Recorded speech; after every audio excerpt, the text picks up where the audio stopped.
Hello friends, my name is Kaushik Kumar. आज से हमारा एक्सेल का वीडियो स्टार्ट होगा, जो एक सीरीज में आपको मिलेगी। एक्सेल की वीडियो बेसिक से लेके हम एडवांस लेवल तक एक्सेल को सीखेंगे। आपने हमारे जो एमएस वर्ड की वीडियोस है वो आपने देखे होंगे, और नहीं देखे तो आप हमारे चैनल पे विजिट करें। मिश्रा कंप्यूटर एकेडमी के नाम से हमारा चैनल है यूट्यूब पे, आप वहां से देख सकते। तो आज से हम स्टार्ट कर रहे हैं अपना एमएस एक्सेल का सीरीज। तो सबसे पहले एक्सेल स्टार्ट करने से पहले एक्सेल के बारे में जानते हैं कि एक्सेल होता क्या है। तो एक्सेल को पहले समझते हैं कि अब एक्सेल को जानने से पहले एक चीज और समझ लें कि एक्सेल सीखना क्यों जरूरी है, एक्सेल ही क्यों। ठीक है, तो मैं आपको समझाता हूँ एक्सेल पहले सीखना क्यों जरूरी। तो यहाँ पे देखिए, जैसे मैंने लिखा हुआ है कि Microsoft Excel is a spreadsheet program that means it's used to create grid of text, numbers and formula specifying calculation that's extremely valuable for many business which use it to record expenditure and income, plan budget, chart data and succinctly present fiscal result। अब इसका मतलब क्या है, पहले इसका मतलब समझिए। देखिए, माइक्रोसॉफ्ट एक्सेल जो है वो सिर्फ एक स्प्रेडशीट नहीं है। स्प्रेडशीट का मतलब क्या होता है कि फैला हुआ, मतलब जिसको समझ सकते हैं आप गिन नहीं सकते। ठीक है, मैं गिन तो सकते, लेकिन मतलब उसको लिखने में इतना आपका समय चला जाएगा कि आप उसको कभी भर ही नहीं सकते। स्प्रेडशीट मतलब फैला हुआ शीट। ठीक है, उसमें आप क्या है कि आप जो नंबर्स है, ये टेक्स्ट है, ये सारी चीज आप कर सकते हो, उसमें कैलकुलेशन कर सकते हैं। और जो कि बिजनेस में ये सबसे ज्यादा यूज होता है कि आपके जो इनकम है, जो एक्सपेंडिचर है, उनको लिखे और जो फॉर्मूला लगा है उसकी मदद से आपको पता चल जाएगा कि इनकम हुआ या लॉस हुआ है। तो एक्सेल जो है वो हर एक कंपनी, चाहे वो छोटी से छोटी या बड़ी से बड़ी, हर एक कंपनी में आपका जो एक्सेल है वो यूज होता है। अब मैं आपको 5 रीजन बताता हूं कि क्यों हम एक्सेल ही क्यों सीखें। देखिए, सबसे पहला रीजन है हमारा डेटा विजुअलाइजेशन। डेटा विजुअलाइजेशन का मतलब क्या होता है कि अगर आपके पास कोई डेटा दिया गया है और आपको बोला गया इस डेटा में बताइए कि कहाँ पे हमारा प्रॉफिट जा रहा है, कहाँ पे हमारा लॉस जा रहा है, तो वो हम किसकी मदद से, चार्ट्स की मदद से दिखा सकते हैं। तो वही चीज होता है डेटा विजुअलाइजेशन। और इसका जो एक्सेल का इंटरफेस जो है वो इतना सिंपल है कि हर कोई यूज कर सकता है। जो हमारा दूसरा जो रीजन है वो है सिंपल इंटरफेस। तो एक्सेल में क्या है कि इतना सिंपल आपका इंटरफेस है कि कोई भी यूज कर सकता है। इसके बाद दूसरी चीज है शॉर्टिंग। शॉर्टिंग का मतलब क्या होता है, अब सभी लोग जानते हैं कि जैसे असेंडिंग और डिसेंडिंग 2 ऑर्डर होते हैं। ठीक है, टेक्स्ट के लिए अलग चीज हो जाता है, अल्फाबेटिकल हो जाता है। ठीक है, डेट के लिए अलग चीज हो जाता है। तो शॉर्टिंग में क्या होता है कि हम नंबर्स को एडजस्ट कर सकते हैं कि पहले हमें बड़े संख्या चाहिए या छोटे संख्या चाहिए, वो सारी चीजें हम सीरीज में रख सकते हैं, तो उसे कहते हैं शॉर्टिंग। फिर होता है हमारा डेटा मैनेजिंग। अगर कोई मान लीजिए डायरी में हम अगर रोज लिखते हैं कोई डेटा, तो वो कितने दिन तक हम डेटा रख सकते हैं। लेकिन अगर वही चीज डेटा हम जो है, जैसे आने जाने का, जैसे कहीं ऑफिस में होता है इन टाइम और आउट टाइम होता है, तो इन टाइम आउट टाइम का रिकॉर्ड हम रखते हैं डायरी में, तो वो कितने टाइम तक रख सकते, ज्यादा टाइम तक नहीं रख सकते।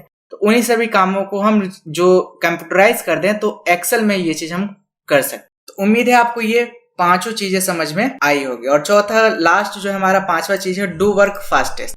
इसमें कुछ फॉर्मूलाज, कुछ फंक्शंस होते हैं जिसकी मदद से आप जो है काम को फास्ट तरीके से कर सकते हैं। कुछ ऐसे फंक्शंस है जिसकी मदद से आप जो है काम को फास्टेस्ट तरीके से कर सकते। तो उम्मीद है आपको समझ में आया कि एक्सेल क्यों सीखना जरूरी है। और ये चीज मैंने आपको पहले बता दी, किसी भी कंपनी में जाए एक्सेल जो है वो यूज होता ही, चाहे थोड़ा बहुत ही क्यों ना हो, लेकिन एक्सेल यूज होता है। अब थोड़ा सा एक्सेल के बारे में समझ लेते हैं कि एक्सेल होता क्या है और कैसे इसका यूज करते हैं। तो सबसे पहले हम समझते हैं कि व्हाट इज एक्सेल। तो एक्सेल एक सॉफ्टवेयर है जिसका यूज हम मैथमेटिकल एंड लॉजिकल कैलकुलेशन के लिए यूज करते हैं। और ये जो है हमारे डेटा को प्रेजेंट करता है using of many types of chart. हम जो डेटा हमें मिला है उसको हम कई तरीके के चार्ट से हम उसको शो कर सकते हैं कि कहाँ पे हमारा वैल्यू है, बढ़ा है, कहाँ पे घटा है, या फिर कोई भी चार्ट जिसमें आप कंफर्टेबल हो, वो चार्ट आप बना करके डेटा को विजुअलाइज करके आप दिखा सकते हैं कंपनी में कि हाँ ये हमारा प्रोसेस चल रहा है कंपनी में, कितना कहाँ पे बजट घट रहा है, कहाँ पे बजट बढ़ रहा है, कहाँ पे एक्सपेंस हो रहा है, कहाँ पे एक्सपेंडिचर बढ़ रहा है, कहाँ पे घट रहा है, ये सारी चीजें हम दिखा सकते।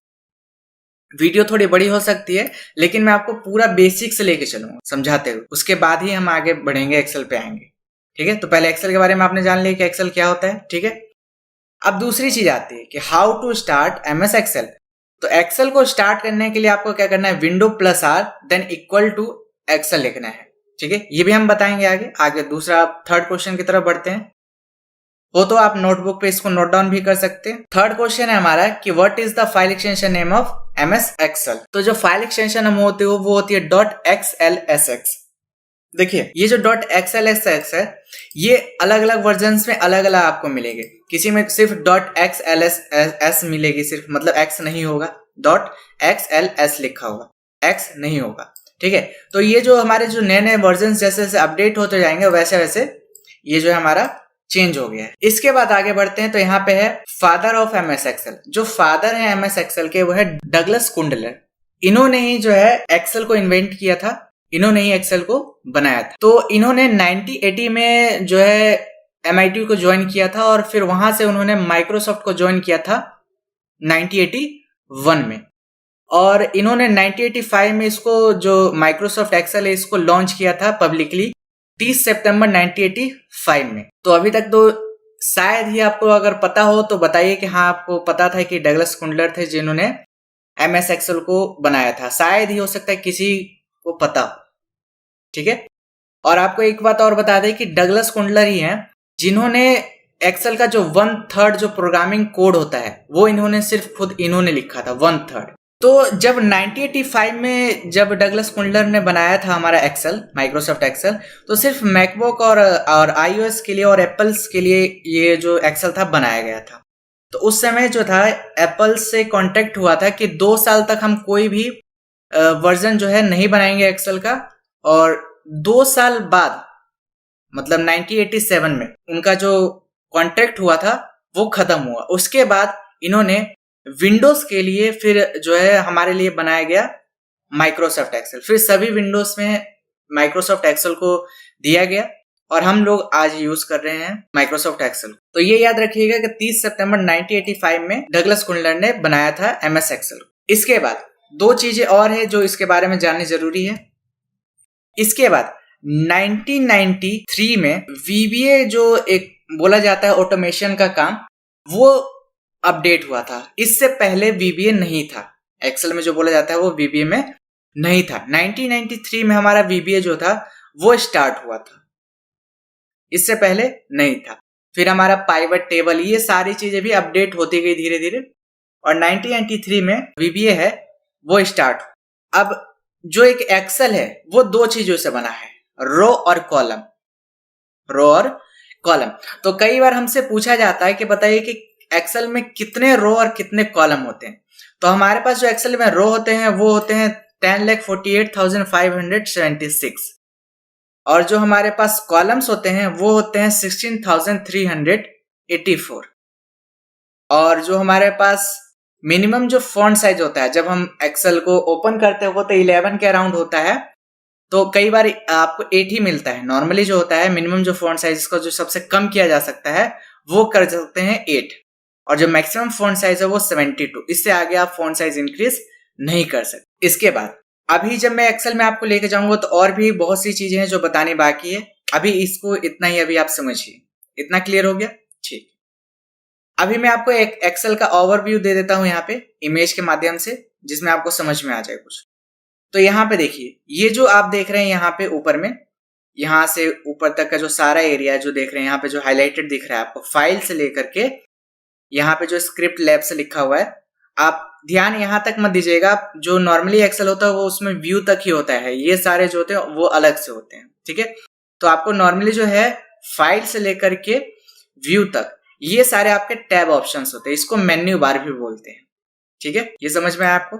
इसके बाद दूसरा जो है आपका यहाँ पे ये जो आप देख रहे हैं D4 लिखा हो, इसको बोलते हैं एड्रेस बार। और जो ये ऊपर में जो ब्लैंक वाला एरिया देख रहे हैं FX लिखा हो, इसको बोलते हैं फॉर्मूला बार।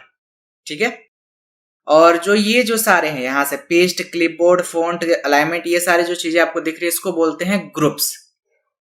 अगर आपने MS वर्ड की हमारी वीडियोस देखी होगी तो उसमें मैंने ये भी सारी चीजें बताई है। सेम MS वर्ड की तरह ही है सारे फीचर्स, बस थोड़े बहुत चीजें अलग है। एक्सेल तो वैसे पूरा ही अलग है, लेकिन जो मैंने ऊपर की चीजें जो बताई वो थोड़ी बहुत मिलती जुलती है MS वर्ड से।